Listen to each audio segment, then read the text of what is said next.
Halo teman-teman, jumpa lagi bersama Dige. Gimana nih kabar kalian? Semoga kalian semua selalu diberikan kesehatan, kebahagiaan, dan rezeki yang berlimpah. Pada kesempatan ini, Dige akan melanjutkan alur cerita anime Jujutsu Kaisen Season 3, di mana season ini merupakan lanjutan dari kekacauan pasca insiden Shibuya. Fokus utama Jujutsu Kaisen Season 3 adalah permainan mematikan atau Culling Game yang dirancang oleh Kenjaku. Kondisi ini memaksa Itadori Yuji dan Fushiguro Megumi untuk bertarung melawan para penyihir lain demi menyelamatkan Sumiki serta membebaskan Gojo Satoru. Sebelumnya, Dige menyarankan agar kalian nonton anime ini secara langsung karena dijamin kalian pasti puas serta memiliki pengalaman nonton tersendiri. Tapi jika kalian gak ada waktu, maka mampir ke sini adalah pilihan yang paling tepat karena Dige dengan senang hati akan menceritakan semua kisahnya untuk kalian semua. Sebelum lanjut, buat kalian yang baru saja menemukan channel ini, ada baiknya untuk subscribe dulu. Jangan lupa juga untuk menyalakan notifikasinya, agar kami semakin semangat untuk menghadirkan konten-konten terbaik buat kalian. Oke, mari kita masuk ke dalam ceritanya.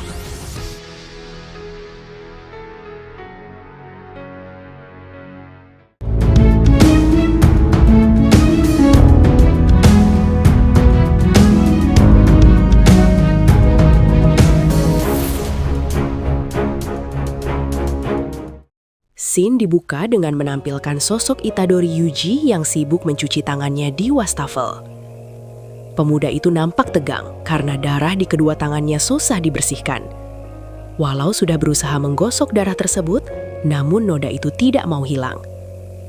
Sebelumnya, pemuda itu dikejar oleh seekor kutukan aksasa. Monster itu berusaha meraih Yuji, namun dia kesulitan karena tubuhnya terlalu besar.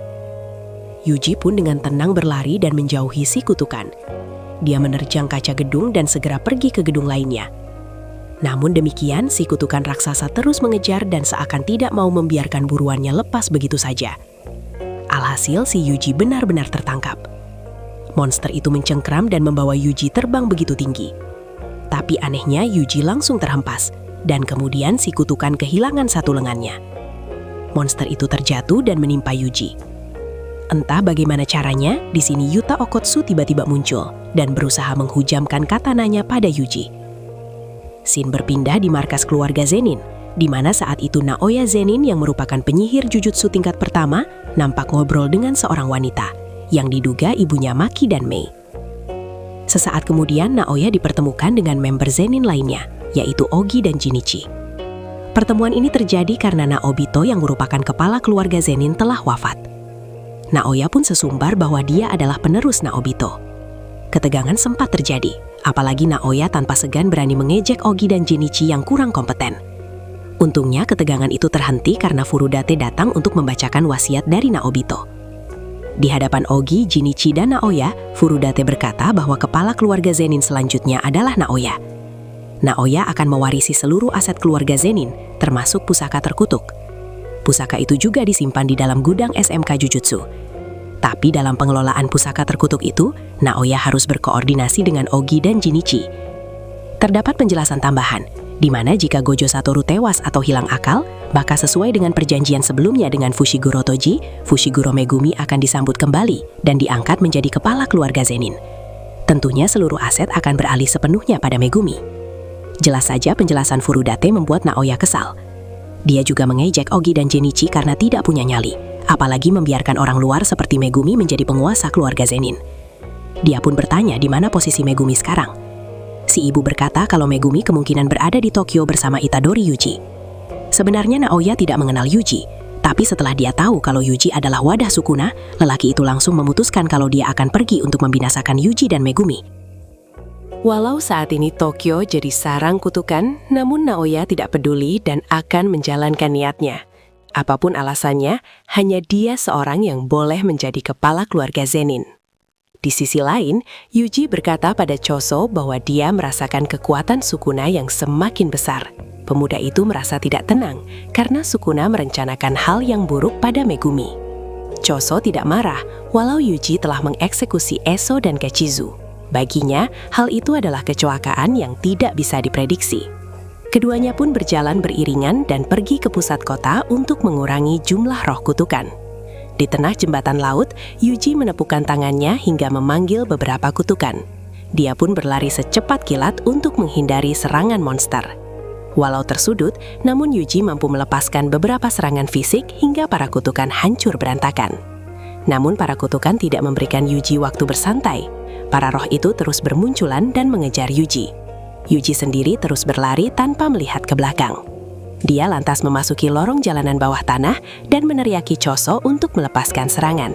Detik itu juga, Choso mengeluarkan teknik darahnya hingga menghancurkan semua roh kutukan yang mengejar Yuji. Ketika seekor kutukan menyerang Choso dari belakang, Yuji segera melesat dan melepaskan tinju kuatnya hingga membuat si kutukan tewas seketika. Choso pun mengakui bahwa kekuatan energi kutukan Yuji telah meningkat tajam dibandingkan saat melawannya dulu. Kekuatan fisik Yuji juga di luar nalar, walau dia belum pulih sepenuhnya. Tanpa diduga, Naoya tiba-tiba muncul, dan tentu saja situasi ini membuat Choso dan Yuji waspada. Sebenarnya Naoya hanya ingin membuat perhitungan dengan Megumi, dan dia tidak peduli dengan Choso ataupun Yuji. Tapi lelaki itu tidak bisa membiarkan keduanya berkeliaran begitu saja. Apalagi, para petinggi telah menurunkan hukuman mati untuk Yuji. Naoya pun melesat secepat kilat dan menghajar Yuji. Tidak terima adiknya diserang, Choso segera tergerak untuk menghentikan Naoya. Namun pergerakan Naoya sangat cepat. Dia menghindar serta melesatkan begitu banyak pukulan tanpa memberikan kesempatan Choso melawan. Yuji dan Choso pun nampak mengatur strategi untuk mengalahkan Naoya. Tapi sebelum itu, situasi tiba-tiba berubah mencekam. Tekanan kekuatan yang begitu besar membuat Yuji berpikir kalau kekuatan itu milik Gojo Satoru. Tapi nyatanya, kekuatan tersebut berasal dari Yuta Okkotsu. Yuji pun kebingungan dengan kemunculan Yuta. Sementara Choso lebih khawatir karena dia yakin kalau Yuta akan mengeksekusi Yuji. Naoya meminta Yuta tidak menyerangnya karena mereka adalah sekutu. Dia lantas memperkenalkan diri sambil meyakinkan Yuta kalau mereka memiliki tujuan yang sama, yaitu mengeksekusi Yuji. Di sini Choso meminta Yuji untuk kabur. Naoya memiliki trik kecepatan yang luar biasa, di mana akan sangat merepotkan jika tertangkap olehnya. Choso pun menawarkan diri menghadang Naoya supaya Yuji bisa melarikan diri. Choso lantas berpesan agar Yuji menghindari Yuta, karena bagaimanapun juga, Yuji tidak akan mungkin bisa menang melawan Yuta. Di sini Yuta berusaha mengejar Yuji, tapi dia tidak menyangka kalau Yuji memiliki kecepatan yang sangat lumayan cepat. Sementara itu, Choso harus berhadapan dengan Naoya. Naoya begitu sombong dan meremehkan teknik manipulasi darah milik Choso. Menurut Naoya, selain darah penusuk, semua teknik manipulasi darah tidaklah mengerikan. Memerlukan waktu yang lama untuk mempersiapkan teknik darah penusuk. Sebelum teknik itu berhasil, Naoya meyakini kalau dia bisa menghabisi Choso. Shin pun berpindah pada Yuji, di mana dia menahan katana Yuta dengan sekuat tenaga.